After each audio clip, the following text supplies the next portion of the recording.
first ఇక్కడ ఎత్తుకున్నానా same ఇది ఎలా తెలుసా కాశ్మీరీ కుట్టులాగే వస్తుంది సేమ్ ఇక్కడే తీసుకున్నామా ఇక్కడ నుంచి లెఫ్ట్ తీసుకున్నామా వి షేప్ లో లెఫ్ట్ కు వి షేప్ తీసుకొని మళ్ళీ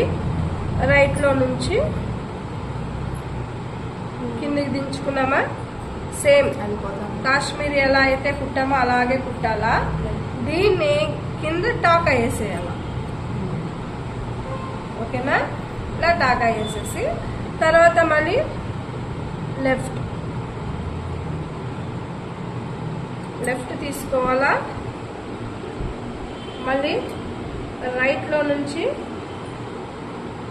కిందికి తీసుకోవాలా ఇక్కడ టాకా వేసేయాలి దీన్ని ఫ్లైట్ స్టిచ్ అంట అర్థమైందా ఇక్కడ వరకు వేసేసేయండి అందరూ కంప్లీట్ చేస్తే ముడి కుట్లు కూడా చెప్పేస్తాం